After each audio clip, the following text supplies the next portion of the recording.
Hi and welcome back to another video. Today is going to be my first time branching off into booktube. I've contemplated making a booktube channel, and if I created a channel for every niche that I love, I would have literally 35 channels. So we're just gonna make a booktube playlist on here, and you can expect more book style content on this channel. So today I figured I would recommend some books if you are somebody who wants to get into reading but you don't really know where to start. So I wanted to make things a little bit easier and just recommend my top picks to you guys. I am not a patient reader. I need something that is very captivating the whole time. You don't have me in the first 30 pages. This is not gonna be a good relationship between us. With that said, I'm gonna give you some great book recommendations to get started that are quick reads.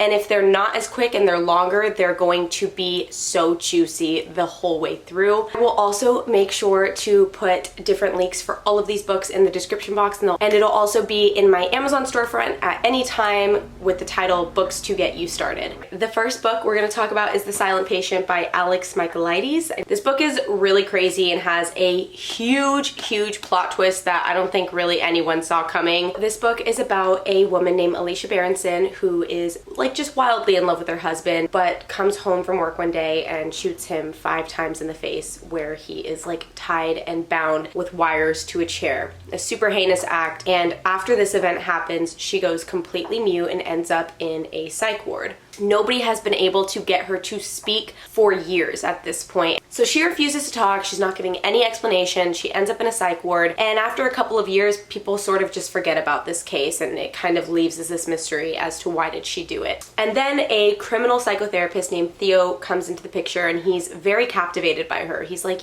let me try and work with her. I think I can get her to talk. I think I've got the right approach, the right strategy, whatever. And everyone's kind of like, all right, dude, you're not the first one to think that you can get her to talk. This is narrated by Theo, but we also have access to Alicia Berenson's diary throughout the book. Very interesting. Did not see the ending coming. I will say I love thrillers, and I was definitely satisfied with the way this ended. I wasn't as obsessed with it the way that TikTok was, but if you're just trying to get into reading, I could definitely see how you would leave this book feeling dumbfounded by the way that it ended. All right, next book is called The Book Thief, and this is by Marcus. This book came out in 2006. It's an older one. A lot of people had to read this in high school. It is an amazing book. This book is unlike one that I've read before. This book is narrated by Death, or the Grim Reaper, and it takes place during 1939. It's Nazi Germany. It's the Holocaust. So we're following the life of a girl named Liesl Memminger, and she's on a train heading to her foster home. On the way, her brother dies very tragically. But this haunts her because she's expecting to have this new life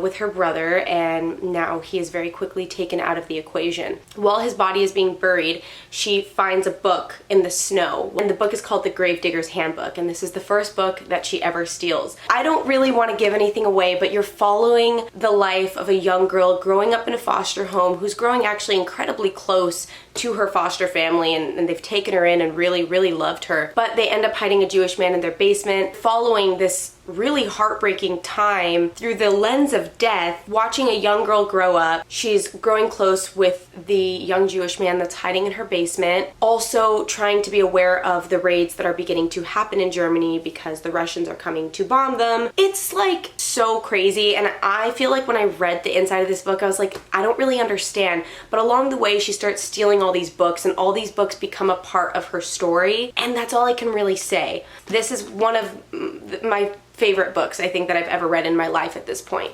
The next book is called The Midnight Library. This was the first fictional book this year that made me fall in love with reading again. Quick trigger warning before we dive into this. This does cover the topic of suicide, but it is so beautiful the way that Matt Haig was able to turn such a delicate, tough topic into a beautiful chance to start fresh and really tell a story. This follows the life of a girl named Nora Seed, who lives a pretty monotonous life. It's very ordinary, and she feels kind of unwanted and unaccomplished. She's had a failed engagement. Her parents have passed away, and her brother despises her. She's just screw this. I don't want to be here anymore. I feel so unhappy in my life. Somewhere in between life and death, she enters this place called the Midnight Library. There is someone there who basically tells her, you've made it to the Midnight Library. In each of these books are different lives that could have played out for you. So this person tells her, you know, you've got access to all of these different lives and you get to open up and read them and see what happens. That's all I'm gonna say. She opens up the books and let's just say we go through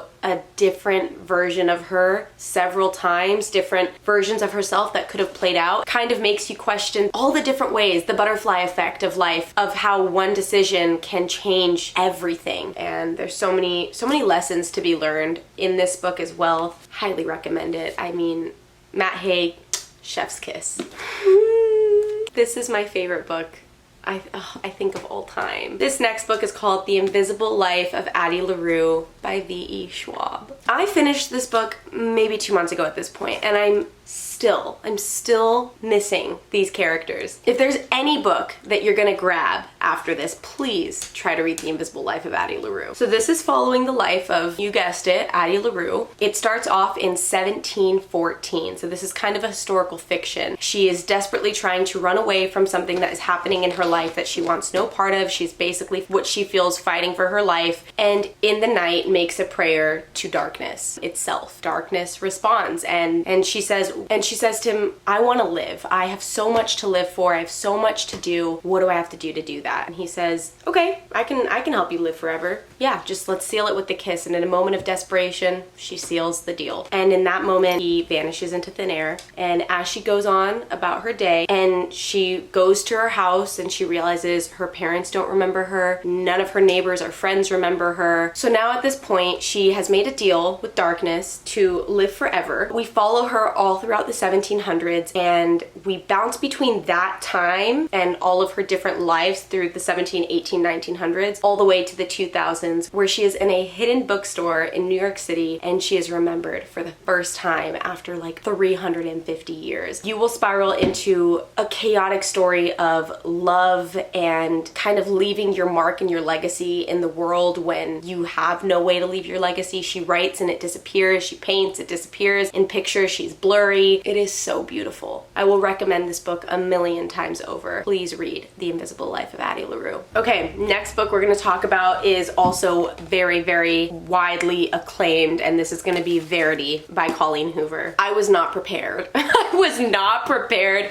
for this book when I started it. This is a book where we're following a struggling writer who is basically on the verge of going broke. Her name is Lowen, and she gets a once-in-a-lifetime opportunity to write for a very famous, popular author named Verity, who has been bedridden because she was in a very devastating car accident that has left her in a hospital bed. So in order to write this book, she needs to stay at Verity's estate with her husband and child because her office is there filled with all of her manuscripts for the book that she's going to be finishing. And in the process of reading Verity's manuscripts, she comes across, so in reading Verity's manuscript for the series that Lowen's supposed to be finishing, she comes across Verity's unfinished, unofficial autobiography where she finds just like spine-chilling stories of things that she's done, things that she's said, things that she's thought about doing. Lowen reads all of this and realizes that she's in this same house as Verity and begins to sort of question everything around her. There were moments in this book where I genuinely was scared. Like,